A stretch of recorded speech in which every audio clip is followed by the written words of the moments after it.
भगवत गीता हिंदी अध्याय 18। अर्जुन बोले, हे महाबाहो, हे अंतर्यामिन, हे वासुदेव, मैं संन्यास और त्याग का तत्व को पथक पथक जानना चाहता हूँ। श्री भगवान बोले, कितने ही पंडित जन तो काम कार्य को के त्याग को संन्यास समझते हैं, दूसरे विचार कुशल पुरुष सब कर्मों के फल के त्याग को त्याग करते हैं।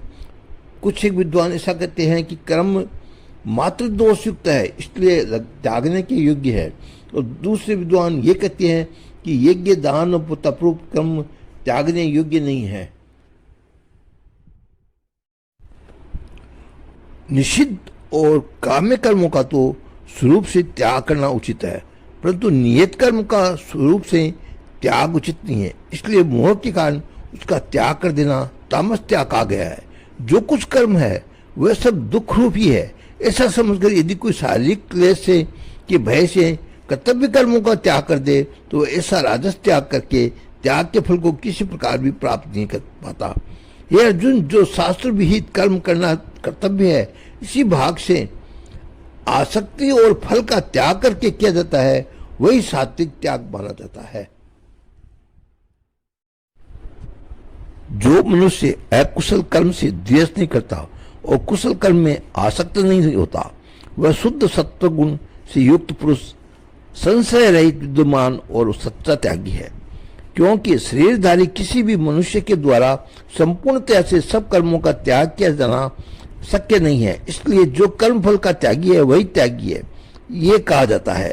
कर्म फल का त्याग न करने वाले मनुष्य के कर्मों का तो अच्छा बुरा और मिला हुआ है, ऐसे तीन प्रकार का फल मरने के पश्चात अवश्य होता है, किंतु कर्म फल का त्याग कर देने वाले मनुष्य के कर्मों का फल किसी काल में भी नहीं होता है। परंतु ऐसा होने पर भी जो मनुष्य अशुद्ध बुद्धि होने के कारण उस विषय में ही यानी कर्मों के होने में केवल शुद्ध स्वरूप आत्मा को कर्ता समझता है, वह मलिन बुद्धि वाला अज्ञानी यथार्थ नहीं समझता। जिस पुरुष के अंतःकरण में मैं करता हूँ ऐसा भाव नहीं है, तो जिसकी बुद्धि सांसारिक पदार्थों में और कर्मों के लेपायमान नहीं होती है, वह पुरुष इन सब लोगों को मारकर भी वास्तव में न तो मरता है और न पाप से बनता है।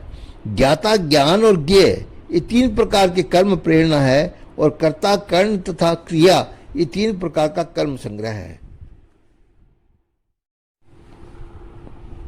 गुणों की शिक्षा करने वाले शास्त्र में ज्ञान और कर्म तथा कर्ता गुणों के भेद से तीन तीन प्रकार से कहे गए हैं, उनकी भी तू मुझसे भली भांति सुन। जिस ज्ञान से मनुष्य पृथक पृथक सब भूतों में ही एक अविनाशी परमात्मा भाव को द्विभाव रहित समभाव से सिद्ध देखता है, उस ज्ञान की तू सात्विक जान। किंतु जो ज्ञान अर्थात जिस ज्ञान के द्वारा मनुष्य संपूर्ण भूतों में भिन्न भिन्न प्रकार के नाना भावों को अलग अलग जानता है, उस ज्ञान को तू राजस जान। परंतु जो ज्ञान एक कार्य रूप शरीर में ही संपूर्ण के सदृश आसक्त है तथा जो बिना युक्ति वाला तात्विक अर्थ से रहित और तुच्छ है, वह तामस का आ गया है। जो कर्म शास्त्र विधि से नियत किया हुआ है और कर्तापन के अभिमान से रहित हो तथा फल व न चाहने वाले पुरुष द्वारा किया जाना है, राग द्वेष में के द्वारा किया गया हो, वह सात्विक कहा जाता है। परंतु जो कर्म बहुत परिश्रम से युक्त होता है तब भोगों को चाहने वाले पुरुष द्वारा या अहंकार युक्त पुरुष द्वारा किया जाता है, वह कर्म राजस कहा जाता है। जो कर्म परिणाम, हानि, हिंसा और सामर्थ्य को न विचार कर केवल अज्ञान से आरंभ किया जाता है, वो तामस कहा जाता है। जो कर्ता संग्रहित अहंकार के वचन न बोलने वाला, धैर्य और उत्साह से युक्त तथा कर्म के सिद्ध होने और न होने में हर्ष सुख आदि विकारों से रहित है, वह सात्विक कहा जाता है। और जो कर्ता आसक्ति से युक्त कर्मों के फल को चाहने वाला लोभी है तथा दूसरों को कष्ट देने के स्वभाव वाला अशुद्धाचारी और हर्षोक से विलिप्त है, वह राजस कहा गया है। जो कर्ता आयुक्त, शिक्षा से रहित, घमंडी, धूर्त और दूसरों की जीविका का नाश करने वाला तथा शोक करने वाला, आलसी और दीर्घसूत्री है, वह तामस कहा जाता है। हे धनंजय, अब तो बुद्धि का और धृति का भी गुणों के अनुसार 3 प्रकार का भेद मेरे द्वारा संपूर्णतया से विभाग पूर्वक कहा जाने वाला है। सुन हे पार्थ, जो बुद्धि प्रवृत्ति मार्ग और निवृत्ति मार्ग को, कर्तव्य और अकर्तव्य को, और भय और अभय को, तथा बंधन और मोक्ष को हितार्थ जानती है, वह बुद्धि सात्विक है। हे पार्थ, मनुष्य जिस बुद्धि के द्वारा धर्म और अधर्म के कर्तव्य तथा अकर्तव्य को भी यथार्थ नहीं जानता, वह बुद्धि राशि है। यह अर्जुन, जो तमोगुण से घिरी हुई बुद्धि अधर्म को भी ये धर्म है ऐसा मान लेता है, वह इसी प्रकार अन्य संपूर्ण पदार्थों को विपरीत मान लेता है, वह बुद्धि तामसी है। हे पार्थ, जिस अविचारणी धारणा शक्ति से मनुष्य ध्यान योग के द्वारा मन, प्राण और इंद्रियों की क्रियाओं को धारण करता है, वह धरती सात्विक है। परंतु ये प्रतापुत्र अर्जुन, फल की इच्छा वाला मनुष्य जिस पराधित धारण शक्ति के द्वारा अत्यंत आसक्ति से धर्म, अर्थ और कामों को धारण करता है, वह धारण शक्ति राजसी है। ये पार्थ, दुष्ट बुद्धि वाला मनुष्य जिस धारण शक्ति के द्वारा निंद्रा, भय, चिंता और दुख को तथा उन्मत्तता को भी नहीं छोड़ता अर्थात धारण किए रहता है, वह धारण शक्ति तामसी है। हे भरत श्रेष्ठ, अब 3 प्रकार के सुख को भी तुम मुझसे सुन। जिस सुख में साधक मनुष्य भजन, ध्यान और सेवादि के अभ्यास से रमण करता है और जिससे दुखों के अंत को प्राप्त हो जाता है, जो ऐसा सुख है वह प्रारंभ काल में यद्यपि विष के तुल्य प्रतीत होता है, परंतु परिणाम में अमृत के तुल्य है। इसलिए ये परमात्मक विषय बुद्धि के प्रसाद से उत्सव होने वाला सुख सात्विक कहा गया है। जो सुख विषय और इंद्रियों के संयोग से होता है, वह पहले भोग काल में अमृत के तुल्य प्रतीत होने पर भी परिणाम में विष के तुल्य है, इसलिए वह सुख राजस कहा गया है। जो सुख भोग काल में तथा परिणाम में भी आत्मा को मोहित करने वाला है, वह निंद्रा, आलस्य और प्रमाद के से उत्पन्न होकर सुख तामस कहा गया है। और पृथ्वी में या आकाश में अथवा देवताओं में तथा उनके सिवाय और कहीं भी वह ऐसा कोई भी सत्य नहीं है जो प्रकृति से उत्पन्न हुए इन 3 गुणों से रहित हो। ये परंतु ब्राह्मण, क्षत्रिय और वैश्यों के तथा शूद्रों के कर्म स्वभाव उत्पन्न गुणों द्वारा विभक्त किए गए हैं। अंतःकरण का निग्रह करना, इंद्रियों का दमन करना, धर्म पालन के लिए कष्ट सहना, बाहर भीतर से शुद्ध रहना, दूसरों के अपराधों को क्षमा करना, मन, इंद्रिय और शरीर को सरल रखना, वेद शास्त्र, ईश्वर और परलोक आदि के में सदा रखना, वेद शास्त्रों का अध्ययन अध्यापन करना और परमात्मा के तत्व का अनुभव करना, ये सब के सब ब्राह्मण के स्वाभाविक कर्म है। सूरवीरता, तेज, धैर्य, चतुरता और युद्ध में न भागना, दान देना और स्वाभिमान के ये सब के सब क्षत्रिय के स्वाभाविक कर्म है। खेती, गोपालन और क्रय विक्रय रूप सत्य व्यवहार ये वैश्य के स्वाभाविक कर्म है। तथा सब गुणों स्वर्णों के सेवा करना शूद्र का भी स्वाभाविक कर्म है। अपने अपने स्वाभाविक कर्मों में तत्परता से लगा हुआ मनुष्य भगवत प्राप्ति रूप परम सिद्धि को प्राप्त हो जाता है। अपने स्वाभाविक कर्म में लगा हुआ मनुष्य जिस प्रकार के से कर्म करके परम सिद्धि को प्राप्त होता है, उस विधि को तू सुन।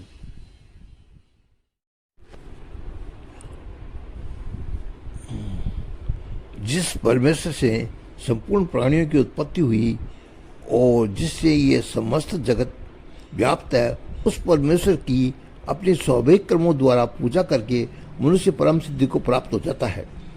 अच्छी प्रकार आचरण किए हुए दूसरे के धर्म से गुण रहित भी अपना धर्म श्रेष्ठ है, क्योंकि स्वभाव से नियत किए हुए स्वधर्म कर्म को करता हुआ मनुष्य पाप को नहीं प्राप्त होता।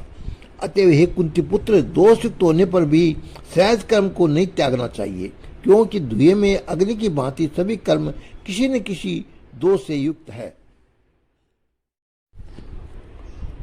सर्वत्र आसक्ति रहित बुद्धि वाला, स्पृहार रहित और जीते हुए अंतःकरण वाला पुरुष सांख्य योग के द्वारा उस परम निश्चय कर्म सिद्धि को प्राप्त होता है, जो कि ज्ञान योग की प्रानिष्ठा है। और उस निष्कर्म सिद्धि को जिस प्रकार के प्राप्त होकर अमुक ब्रह्म को प्राप्त होता है। इस प्रकार हे कुंती पुत्र, तू संक्षेप में ही मुझसे समझ।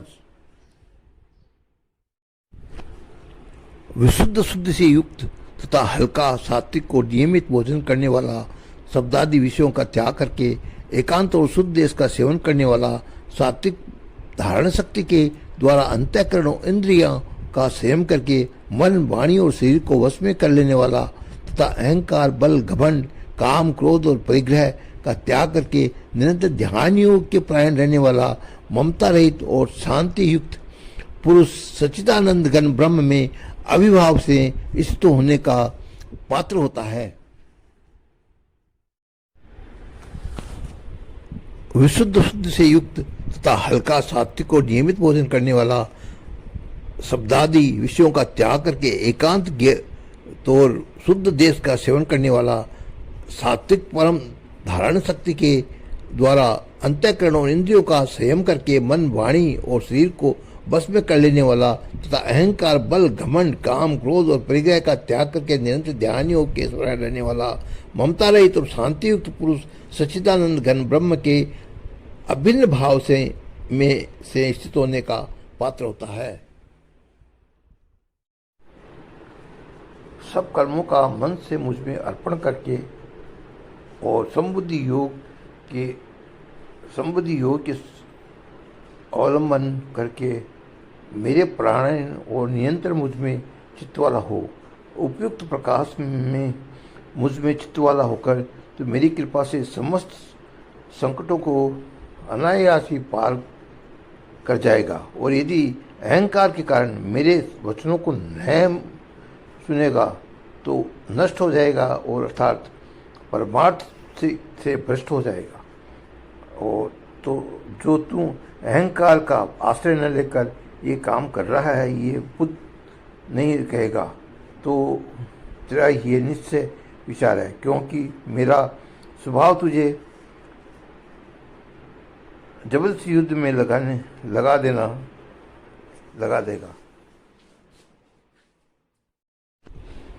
हे कुंती पुत्र, जिस कर्म को तू मोह के कारण करना नहीं चाहता है, उसको भी तुम अपनी पूर्व काल स्वाभाविक कर्म से बंधा हुआ परवश होकर करेगा। यह अर्जुन श्री रूप क्षेत्र में आनंद रूप संपूर्ण ग्रंथियों को अंतर्यामी परमेश्वर अपनी भाषा में उसको कर्मों के अनुसार भ्रमण कराता हुआ अब प्राणियों के हृदय में स्थित है। ये भारत, तू सब प्रकार के से उस परमेश्वर की शरण में जा। उस परमात्मा की कृपा में ही तू परम शांति को प्राप्त होगा तथा सनातन परम धाम को प्राप्त होगा। इस प्रकार गोपनीय से भी अति गोपनीय ज्ञान मैंने तुझसे कह दिया है। अब तू इस रहस्यमय ज्ञान को पूर्णतया भली भांति विचार कर जैसे चाहता है वैसे ही कर। संपूर्ण गोपनीयता में अति गोपनीय में मेरे परम रहस्यमय युक्त वचन को तू फिर भी सुन। तू मेरा अतिशय प्रिय है, इससे ये परम हितकारक वचन मैं तुझसे कहूँगा। हे अर्जुन, तू मुझसे मन वाला हो, मेरा भक्त बन जा, मेरा पूजन करने वाला हो और मुझको प्रणाम कर। ऐसा करने से तू मुझे ही प्राप्त होगा। ये मैं तुझसे सत्य प्रतिज्ञा करता हूँ, क्योंकि तू मेरा अत्यंत प्रिय है। संपूर्ण धर्मों की अर्थात कर्तव्य कर्मों को मुझ में त्याग कर तू केवल मुझ सर्वशक्तिमान सर्वाधार परमेश्वर की ही शरण में जा। मैं तुझे संपूर्ण पापों से मुक्त कर दूंगा और तू शोक मत कर। तुझे ये गीता रूप रहस्यमय उपदेश किसी भी काल में न तो तप रहित मनुष्य ही से कहना चाहिए, न भक्ति रहित से और न ही बिना सुनने वाले इच्छा वाले से ही कहना चाहिए। तो जो मुझ में दोष दृष्टि रखता हो उससे भी नहीं, कभी नहीं कहना चाहिए। जो पुरुष मुझ में परम प्रेम करके इस परममय रहस्य युक्त गीता शास्त्र को मेरे भक्तों से कहेगा वह मुझको ही प्राप्त होगा, इसमें कोई संदेह नहीं है। उससे बढ़कर मेरा कोई प्रिय कार्य करने वाला मनुष्य में कोई भी नहीं है, तथा पृथ्वी पर में उससे बढ़कर मेरा प्रिय दूसरा कोई भविष्य में होगा भी नहीं। जो पुरुष इस धर्म में हम दोनों के संवाद रूप गीता शास्त्र को पढ़ेगा उसके द्वारा भी मैं ज्ञान की से पूजित होऊंगा, ऐसा मेरा मत है। जो मनुष्य श्रद्धायुक्त और दोष दृष्टि से रहित होकर इस गीता शास्त्र को श्रवण भी करेगा, वह भी पापों से मुक्त होकर उत्तम कर्म करने वालों के श्रेष्ठ लोगों को प्राप्त होगा। हे पार्थ, क्या इस गीता शास्त्र को तूने एकाग्रचित्त से श्रवण किया है? और धनंजय, क्या तेरा अज्ञान जनित मोह नष्ट हो गया है? अर्जुन बोला, हे अच्युत, आपकी कृपा से मेरा मोह नष्ट हो गया है और मैंने स्मृति को प्राप्त कर लिया है। अब मैं संशयित होकर स्थित करूंगा, अतः आपकी आज्ञा का पालन करूंगा। संजय बोला, इस प्रकार मैंने श्री वासुदेव के भगवान महात्मा अर्जुन के इस अद्भुत रहस्यमय रोमांचक संवाद को सुना। श्री व्यास जी की कृपा की दिव्य दृष्टि पाकर मैंने इस परम गोपनीय योग को अर्जुन के प्राप्ति करते हुए स्वयं योगेश्वर भगवान श्री कृष्ण ने प्रत्यक्ष सुना है। हे राजन, भगवान श्री कृष्ण और अर्जुन के इस रहस्यमय कल्याणकारक और अद्भुत संवाद को पूरा स्मरण करके मैं बार बार हर्षित हो रहा हूँ। हे राजन, श्री हरि के उस अत्यंत विलक्षण रूप को मैं पुनः स्मरण करके मेरे चित्त में महान आश्चर्य हो रहा है और बार बार हर्षित हो रहा हूँ। हे राजन, जहाँ योगेश्वर भगवान श्री कृष्ण है और जहाँ गांडीव धनुषधारी अर्जुन है, वहीं पर भी श्री विजय और विभूति है, अचल नित्य है, ऐसा मेरा मत है। इस प्रकार उपनिषद, ब्रह्म विद्या तथा योग शास्त्र रूप श्रीमद् भागवत गीता के श्री कृष्ण संवाद में मोक्ष संन्यास योग नाम 18वां अध्याय संपूर्ण हुआ।